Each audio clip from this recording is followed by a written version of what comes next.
put in place? Well, what you found is the border was more secure back then. What also you'd say to the American public, your gasoline price wasn't this high. You did not have inflation. You've never witnessed inflation like this for the last 40 years. We were respected around the world. Your streets were safe. Your children were safe going to their schools. The Attorney General was not investigating you if you wanted to go to your school board meeting. So I think the American people want to see a change. But we're not just going to say it, we're going to lay it out where it's going to be a clear contrast. Well, there we'll see a commitment to America, that we will be energy independent again, and your gas price will be lower, so inflation will drop. Your streets will be safe, that we won't be defunding the police and defunding the border agents.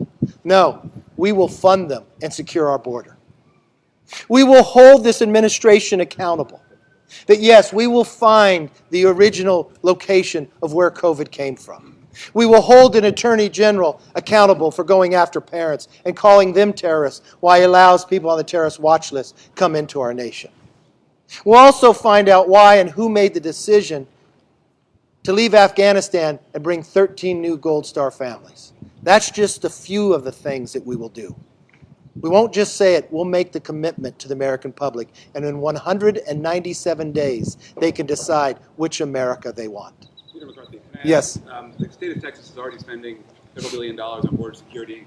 Thousands of agents that you've seen are down here. What do you think is not working about that, or do you think it is working?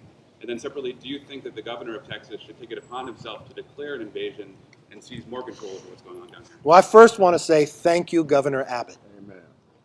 What would the border look like if Governor Abbott wouldn't take what he's doing today?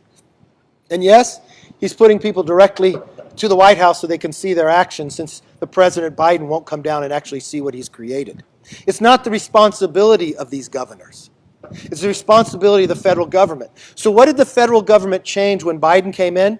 Biden is now spending money where Governor Abbott and the taxpayers of Texas are spending money to secure the border. Biden is spending hardworking taxpayer money to pay contractors not to build the wall because it's already been built, to not put it up. He's changed from executive orders that have allowed people to come across this border, that we've watched more people, 1 million, breaking every number month after month with no new solution.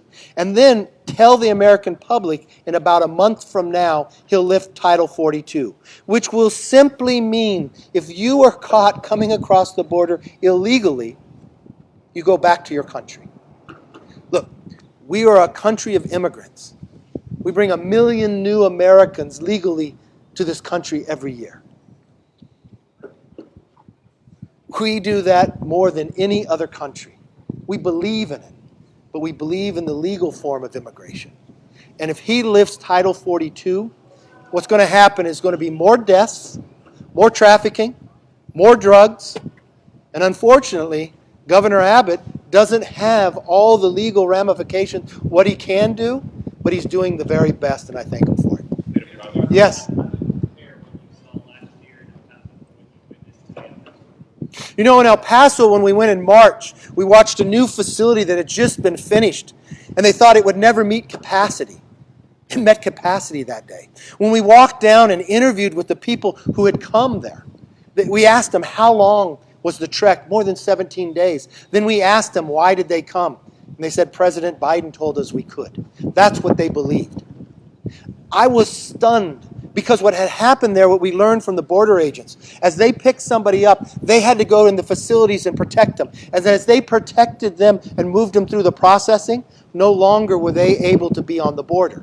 They said never before have they watched the cartels earning so much money and moving so many drugs at one time.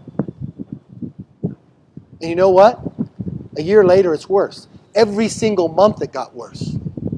And that was the moment in time, in speaking with those border agents, one told me along the wall, said, it's shocking, for the first time we're catching people on the terrorist watch list. That's when he came down to a press conference just like this after that meeting and said that. And the administration tried to say we were wrong. And now they've been withholding the number as we go forward. I think the American public, I think every member in Congress has a responsibility to protect Americans. And allowing terrorists to come into this country is wrong.